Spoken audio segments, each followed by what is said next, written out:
కఠినమైన ఆర్థిక క్రమశిక్షణ పాటిస్తూనే సంక్షేమం అభివృద్ధిలో రాజీ పడటం లేదు. ప్రభుత్వ ఉద్యోగులు పెన్షన్లకు మొదటి తారీఖునే వేతనాలు ఇవ్వడం జరుగుతుంది. అదేవిధంగా మిత్రులారా, గ్రీన్ తెలంగాణ 2050 స్వల్పకాలిక ఆలోచనలు కాదు, దీర్ఘకాలిక ప్రణాళికలతో భవిష్యత్తుకు పునాదులు వేస్తున్నాం. మొత్తం తెలంగాణకు గ్రీన్ తెలంగాణ 2050 మాస్టర్ ప్లాన్ తయారు చేస్తున్నాం. రాష్ట్రాన్ని 3 జోన్లుగా విభజిస్తున్నాం. హైదరాబాద్ ఔటర్ రింగ్ రోడ్డు పరిధిలో ఉన్న ప్రాంతాన్ని అర్బన్ తెలంగాణగా, ఔటర్ రింగ్ రోడ్డు నుంచి రీజనల్ రింగ్ రోడ్డు మధ్య ప్రాంతాన్ని సబర్బన్ తెలంగాణగా,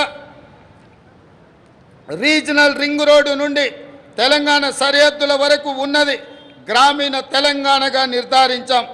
ఈ 3 జోన్లలో ఎక్కడ ఎలాంటి అభివృద్ధి జరగాలి, ఎక్కడ ఏ రకమైన మౌలిక సదుపాయాల కల్పన జరగాలన్నది ఈ మెగా ప్రణాళికలో విస్పష్టంగా తొందరలోనే ప్రకటిస్తాం. హైదరాబాదు నగరానికి ఒకనాడు తలమానికం మూసీ నది.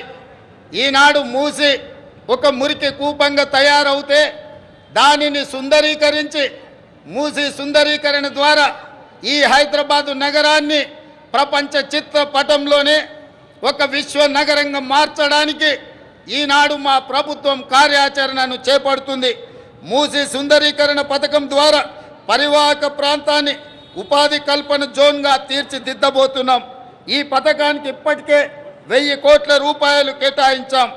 హైదరాబాద్ బ్రాండ్ ఇమేజ్ని ఈ పథకం మరో స్థాయికి తీసుకెళ్తుందనడంలో సందేహం లేదు. పర్యాటకం, ఆర్థికం, పర్యావరణం ఈ 3 కోణాలు ఇందులో ఉన్నాయి. ఎగువన ఉన్న ఉమ్మడి రంగారెడ్డి, దిగువన ఉన్న ఉమ్మడి నల్గొండ జిల్లాలో సాగునీటి వనరుగా కూడా మూసీ ఉపయోగపడుతుంది. ప్రజల అవసరాలకు తగ్గట్టు మెట్రో విస్తరణ ప్రణాళికలను ప్రకటించాం. రీజనల్ రింగ్ రోడ్డు త్వరితగతిన పూర్తికి ప్రయత్నిస్తాం. తక్కువ ఖర్చుతో ఎక్కువ నీరు ఇవ్వగలిగే సాగునీటి ప్రాజెక్టులకు తొలి ప్రాధాన్యత ఇవ్వడం జరుగుతుంది. రాష్ట్ర ఆర్థిక పునరుజ్జీవానికి అవసరమైన అన్ని నిర్ణయాలు తీసుకోవడం జరుగుతుంది. అన్నిటికంటే ముఖ్యంగా మిత్రులారా, ఈనాడు తెలంగాణ రాష్ట్రాన్ని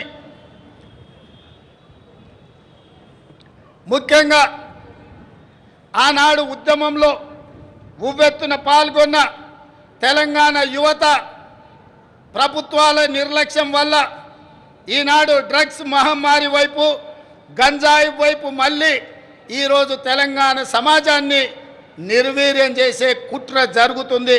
అందుకే తెలంగాణలో డ్రగ్స్ అన్న మాట వినిపించడానికి వీలు లేదని మేము సంకల్పించాం. డ్రగ్స్, గంజాయి విషయంలో ప్రభుత్వం అత్యంత కఠినంగా వ్యవహరిస్తుంది. టీనాప్కి పూర్తి సహకారం, స్వేచ్ఛను ఇస్తున్నాం. అవసరమైన నిధులు ఇస్తున్నాం. డ్రగ్స్ విషయంలో ఎంతటి వారు ఉన్నా వదిలే సమస్య లేదు. ఈ విషయంలో వ్యక్తిగతంగా నేను చాలా పట్టుదలతో ఉన్నాను. మన భవిష్యత్తు, యువత భవిష్యత్తుకు సంబంధించిన ఈ అంశం, అందుకే ఉక్కు పాదంతో అణిచివేయాలని మా ప్రభుత్వం సంకల్పించింది.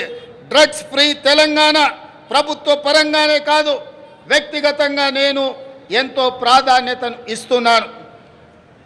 అదేవిధంగా మిత్రులారా, ప్రజాపాలన ప్రజల వద్దకు చేర్చాలన్నది మా ఆలోచన.